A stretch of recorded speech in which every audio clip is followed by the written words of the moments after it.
The proposal by Anton Chekhov. ये नाटक मानव के स्वार्थ, मूर्खता पर व्यंग करता है, जहाँ पर शादी शादी नहीं, सिर्फ मटेरियलिस्टिक चीज़ें हैं और लोगों का लालच और स्वार्थ इतना ज़्यादा बढ़ गया है कि वो इसके आगे कुछ नहीं सोचते हैं। तो चलिए इस चैप्टर को स्टार्ट करते हैं। हमेशा की तरह about the writer Anton Chekhov. यहाँ पर एक बात मैं बता दूँ, हमने फर्स्ट फ्लाइट की पूरी सीरीज कंप्लीट कर ली है इस चैप्टर के साथ ही, और फुटप्रिंट विदाउट फीट की भी पूरी सीरीज कंप्लीट हो चुकी है। आप जाकर चैनल पर देख सकते हैं, विजिट कर सकते हैं, और आप लोगों ने इस सीरीज को इतना प्यार दिया उसके लिए thank you so much. Anton Chekhov के बारे में, एंटन चिको एक famous Russian short story writer हैं, ड्रामेटिस्ट हैं, जिनका जन्म 1860 को रशिया में हुआ था। इन्हें मास्टर ऑफ कॉमेडी और सटायर कहा जाता है। ये जाने जाते हैं अपने रियलिस्टिक कैरेक्टर्स के लिए। साथ ही साथ इनका जो वर्क है वो शो करता है ह्यूमन के वीकनेस को और ह्यूमरिस्ट को।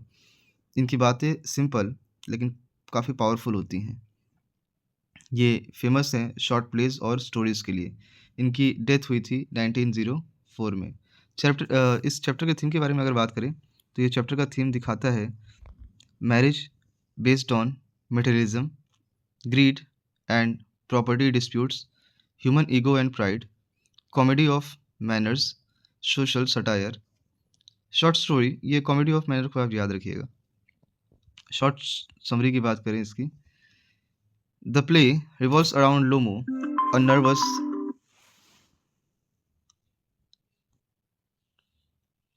शॉर्ट समरी की बात करें, the play revolves around Lomo, a nervous landowner who comes to propose marriage to Natalia, the daughter of Chuko. Instead of romance, they start quarreling over property and oxen meadows. Lomo suffers from heart trouble and faint. After he regains consciousness, they argue again and finally agree to marry. The play humorously highlights human greed, pride, and foolishness. ये एक बहुत ही हास्यपूर्ण नाटक है जिसमें लोमो नाम का व्यक्ति Natalia से शादी का प्रस्ताव करने आया है, लेकिन दोनों में प्रेम की बजाय संपत्ति और कुत्तों को लेकर झगड़ा शुरू हो जाता है। लोमो को दिल की बीमारी है और वो बेहोश हो जाता है, लेकिन अंत में काफ़ी विवाद हो जाने के बाद ये डिसाइड होता है कि उन्हें शादी कर लेनी चाहिए। ये नाटक मानव स्वार्थ और मूर्खता पर व्यंग्य करता है, सटायर करता है। इम्पोर्टेंट पॉइंट जो इस चैप्टर के बने हुए हैं, इम्पोर्टेंट की पॉइंट में अगर आप देखें तो आपको दिखाया जाता है, Lomov comes to propose marriage, suffer from heart problem, argument over Oxen Meadows, quarrel over superiority of dogs, Lomov faint twice, Chubukov gets worried, finally marriage is fixed, comedy of greed and ego. Important character, तीन ही important character हैं, लेकिन ये तीन important character इतने important है कि बच्चे कैरेक्टर्स के नाम भूल जाते हैं। चुबको को लोमो, लोमो को चुबको बना देते हैं। सो इस चीज़ को आपको नहीं भूलना है, और कोशिश करिएगा कि अगर एग्ज़ाम में इस चैप्टर से क्वेश्चन आए तो उनके लॉन्ग नाम जो हैं वो ज़रूर आप याद रखिएगा। ये एक एक्स्ट्रा इंप्रेशन पड़ता है एग्जामिनर के ऊपर। जब वो आपकी कॉपी चेक करता है तो उसे लगता है कि हाँ, बच्चे ने पूरे साल भर किताबों को ज़्यादा प्रायोरिटी दी है, इसलिए उसको नाम याद है। Ivan Vassilevitch Lomov, nervous, wealthy, land owner, Natalya Stepanovna, argumentative, emotional daughter, और स्टेपन स्टेपनोविच चुबको, ये ग्रेडी और कनिंग फादर हैं। प्रीवियस ईयर के क्वेश्चन, शॉर्ट क्वेश्चन की बात करें पिछले 6 सालों में, 2020 से स्टार्ट करते हैं।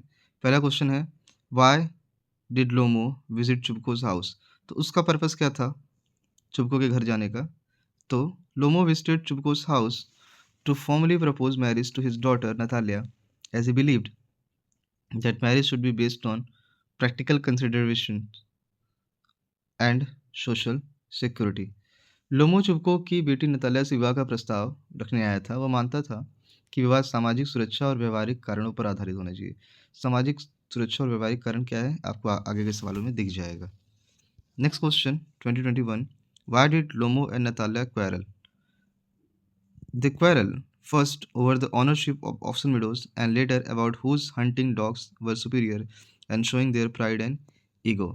दोनों में पहले ऑक्सन मीडोज की ज़मीन को लेकर, फिर कुत्तों की नस्ल को लेकर झगड़ा हुआ, जिससे उनका अहंकार और स्वास्थ्य बाहर दिखता है। 2022 का सवाल है, What made Lomo faint? Lomo faint due to excessive excitement, stress, and his weakness, hurt caused by continuous argument and emotional pressure. अब इस चीज़ को यहाँ समझें तो हमें दिखाया जाता है, लगातार बहस, मानसिक तनाव और उसकी कमज़ोर हृदय स्थिति के कारण लोमो बेहोश हो गया था। 2023 का सवाल है, how did Chubukov react when Lomov fainted? तो जवाब ये है कि Chubukov become extremely anxious and blamed himself. He thought Lomo had died and started worrying about the marriage proposal. चुबको बहुत घबरा गया था। उसे लगा कि लोमो मर गया है और वो विवाह प्रस्ताव के खत्म होने से वो डर गया था। सोचिए, उसकी चिंता नहीं है उसे कि उसके इंसान के साथ क्या हुआ, उसे शादी की चिंता है। 2024 का क्वेश्चन है, why is the play called comedy? The play is called comedy because of humorous arguments, exaggerate reaction, and the ridiculous behavior of characters. Characters की excessive behaviors, हमेशा होने वाले झगड़े और विचित्र व्यवहार इसे हास्यपूर्ण बनाते हैं। अब हम कुछ लॉन्ग क्वेश्चन की बात कर लें जो एग्जाम्स में पूछे गए हैं, स्पेशली बोर्ड एग्जाम्स में। पहला क्वेश्चन है 2020 का, लोमो का कैरेक्टर आपको डिस्क्राइब करना है। तो यहाँ पे ये सारे पॉइंट्स, कैरेक्टर जो भी हो एग्जाम में और किसी भी चैप्टर से हो, आपको उनका कैरेक्टर तो आना ही चाहिए। और क्यों आना चाहिए ये भी मैं बता दूं। वली के चैप्टर में जब हम लोग इस सीरीज़ को कंप्लीट कर रहे थे, तो वली के चैप्टर में मैंने कहा था कि वली का कैरेक्टर आप याद रखिए, क्योंकि वली का कैरेक्टर कंपैरिजन हो सकता है अमेंडा से। तो बहुत सारे ऐसे चैप्टर हैं जहाँ पे जब कैरेक्टर कंपैरिजन होने लगता है तो बच्चे समरी लिख के चले आते हैं उस चैप्टर की। तो आपको समरी नहीं लिखना है, आपको लिखना है उस चैप्टर के पर्टिकुलर थॉट्स, आइडिया के बारे में।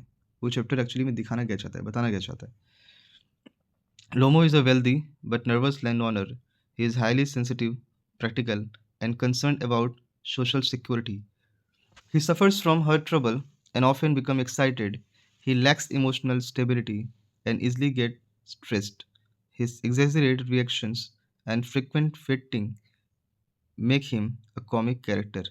His desire to marry is based on material comfort rather than love.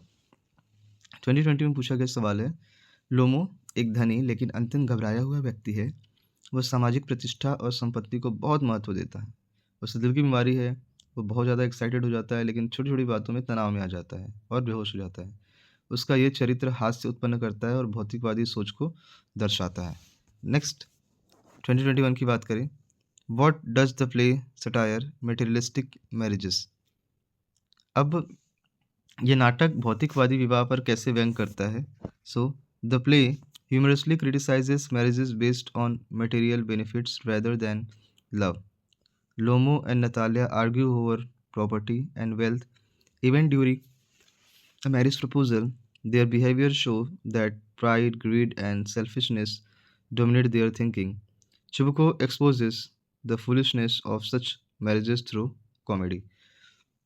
ये नाटक विवाह को प्रेम के बजाय धन और संपत्ति पर आधारित दिखाता है। पात्र विवाह कैरेक्टर जो हैं वो विवाह के प्रस्ताव मैरिज के प्रपोजल के समय भी संपत्ति पर झगड़ रहे हैं। लेखक समाज की भौतिकवादी सोच पर यहाँ पे व्यंग करता है, क्योंकि कहते हैं कि आप यहाँ शादी करने आए हैं या पैसे की बात करने आए हैं। और अगर आप पैसे की बात कर रहे हैं, अपने प्रॉपर्टी की बात कर रहे हैं, तो वो भी इस तरीके से कर रहे हैं कि मेरे पास ज़्यादा है, मेरे पास ज़्यादा है। नेक्स्ट क्वेश्चन 2020 का, describe the role of Chubukov in the play. तो Chubukov is a cunning and greedy land owner. He initially insulted Lomov but changes his attitude when he learns about the marriage proposals. He encourages the marriage for financial gain. His dramatic reaction and greed add humor and satire to the play. चुबको एक स्वार्थी और चालाक व्यक्ति है। पहले वह लोमो का अपमान करता है, लेकिन विवाह प्रस्ताव सुनते ही उसका व्यवहार बदल जाता है, क्योंकि उसका उद्देश्य केवल धन कमाना है। 2023 का पूछा गया सवाल है, explain how the play ends. After repeated arguments and Lomo's fainting, Chubko forces Natalia and Lomo to agree to marriage. Though they resume quarreling, the proposal is finally accepted, ending the play on an iconic note. लोमो के बार बार बेहोश होने के कारण चुबको को दोनों को विवाह के लिए मजबूर करना पड़ता है। झगड़े के बावजूद विवाह तय हो जाता है और यहीं पर नाटक की कॉमिक एंडिंग होती है। एग्जाम टिप्स जो मेरी तरफ से आपके लिए फुल मार्क्स गेन करने के लिए, प्रॉपर्टी डिस्प्यूट सीन जो है उसको आप याद रखिए, उसमें 2 ही सीन हैं, एक ऑक्सन मीडोज़ का है और एक अबाउट डॉग्स का है। कैरेक्टर के जो ट्रेट्स हैं, उस पे फ़ोकस करिएगा। चैप्टर की थीम जो मटेरियलिस्टिक मैरिज है उसको याद रखिएगा, मटेरियलिस्ट थिंग्स ये भूलना नहीं है आपको। उसके बाद सेकंड लास्ट पॉइंट है, clear, short and direct answer लिखने की कोशिश करिएगा और कोशिश करिएगा प्रॉपर वर्ड लिमिट फॉलो करें।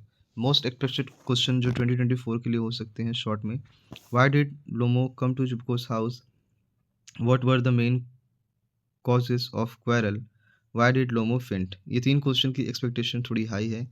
एक और क्वेश्चन है, write two qualities of Natalia. Character की जो क्वालिटीज़ हैं उसको आपको नहीं भूलना है। तो जैसे यहाँ नतालिया की क्वालिटीज़ के बारे में बताया गया है, वो आपको याद करके ही रखना है। नेक्स्ट है मोस्ट एक्सपेक्टेड लॉन्ग क्वेश्चन में अगर देखा जाए तो यहाँ 3 लॉन्ग क्वेश्चन पूछे गए हैं। पहला है, describe the character of Lomov, how does the play criticise materialistic marriages, and third important question is, describe the role of Chubukov in the play. So ये रहा पूरा नोट्स आपके लिए द प्रपोजल का। आई होप आपको ये video काफ़ी अच्छी लगी होगी। इसी के साथ ये सीरीज़ यहाँ पर कंप्लीट होती है। आप हमारे चैनल पर आए हैं और आपने हमें पूरी सीरीज़ में आप बने रहे, इतना प्यार दिया, उसके लिए thank you so much. Please go for like, subscribe, share and comment if you want. मिलते हैं किसी और नए वीडियो में किसी और नए सीरीज़ के साथ। तब तक के लिए बाय। जय हिंद एवरीवन।